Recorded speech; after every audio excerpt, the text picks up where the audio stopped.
Tomorrow, Donald Trump is traveling to Texas, where he will join Governor Greg Abbott in his pre-Thanksgiving tradition of serving tamales to troopers and Texas National Guards members near the southern border. But the visit comes as we learn details about his extreme plan to deal with immigration if reelected in 2024. It was laid out in the New York Times by Trump's own advisors. Trump plans sweeping raids, giant detainment camps, and mass deportations. Meanwhile, in Texas, Governor Abbott is expected to sign a bill into law that would allow police officers to detain and deport anyone they suspect of being undocumented. All of this without due process. The executive director at the ACLU of Texas says the bill fuels racial profiling and harassment, and if signed into law, these bills will directly harm people seeking asylum. They will harm Black and brown communities and the core principles of our democracy. So let's bring in Texas State Senator Roland Gutierrez. Thank you so much for joining me, sir. I really appreciate it. Thank you, Paula. I first want you to lay out the stakes about what this means for migrants and Black and brown communities in Texas. What are your concerns? Yeah, I mean, we saw Trump 1.0, which was essentially, which was basically children in cages, separation of families, the stay in Mexico policy where people came across back and forth with impunity, Title 42, stunt after stunt, none of it worked. And now Trump 2.0 immigration policy is just more cruelty, mass deportations, more separation of family, more children in cages, I would imagine, no regard for due process, no regard for the law, tremendous humanitarian effects that could come of it, not to mention, the economic effects of such nonsense. And we've seen these stunts played out in Texas through Greg Abbott. I think that the future, if this man becomes president, is bleak for Hispanics. It's bleak for Black Americans, Asian Americans, Muslim Americans, and I'll tell you why. Just last week on the Senate floor, members of the Senate said, listen, if we've got South Africans coming in and Asians and Muslims coming in, so this isn't just about people that look brown, Black and Asian, Muslim people are going to be in trouble because a cop can stop you with impunity. 100%. One of the things that you also mentioned, just beyond the racist nature of this policy, is the economic impact of this, right? This isn't new. We've seen Florida do this. We've seen Arizona do this. We've seen the backlash created from those bills. There's immigrants that are literally fleeing Florida to find new work and new places of employment elsewhere. What type of economic impact do you foresee in Texas? Well, we've seen it already. And we've seen a governor stop hundreds and hundreds of trucks at the border, and it cost us about $5 billion, and he found 0 immigrants and 0 fentanyl. We've seen this governor place, buoys along the border that ended up killing women and children.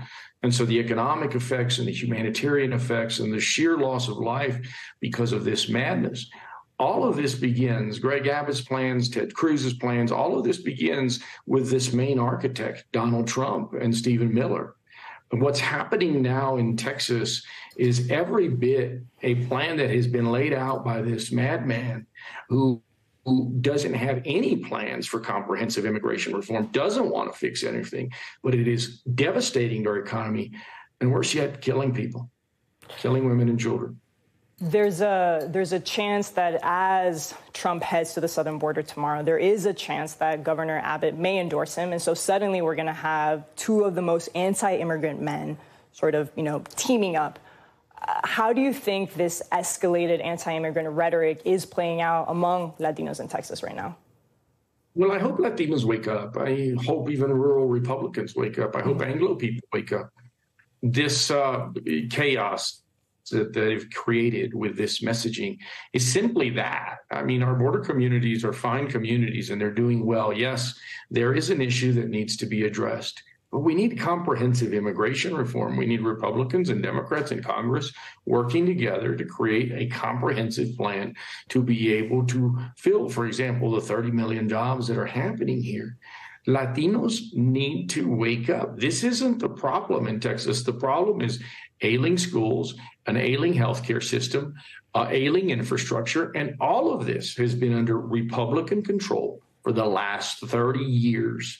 So for Forget all of the smoke and mirrors and focus on what's in front of you. Focus on your kitchen table politics and ask yourselves why Greg Abbott and Ted Cruz and Donald Trump have done nothing to effectuate any change in your life. You mentioned that Governor Abbott has done nothing, which is why, before we let you go, sir, I want to take you to what the Washington Post published this week, which, of course, are very, very graphic images from AR-15 mass shootings, including in Uvalde.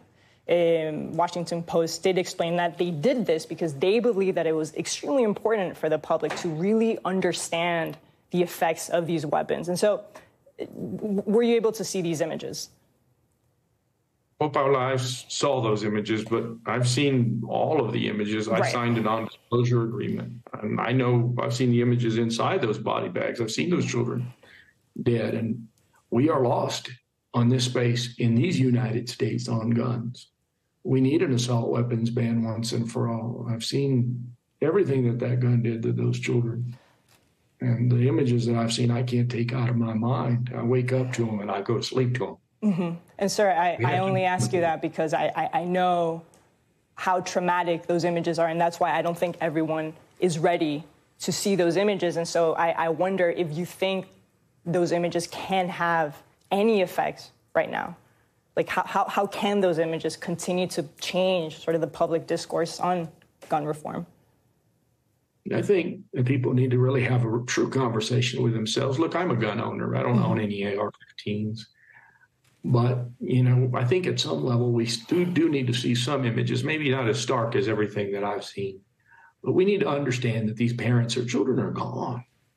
They're never going to have their children back. They took them to school one day, and then they came back and they were gone. And for 77 minutes, cops left their kids in there to die because they constantly, the reason I had to see those body cams, I needed to see the failure of the cops. And those cops for 77 minutes over and over again expressed their fear of the AR-15, their fear of the bullets that the young man utilized. And so here we are in this nation. We must do something on this. And we must reinstitute our assault weapons ban so that this doesn't happen to more kids. I'll leave you with those words. We must do something. Texas State Senator Roland Gutierrez, thank you so much. We'll be right back. Thank you.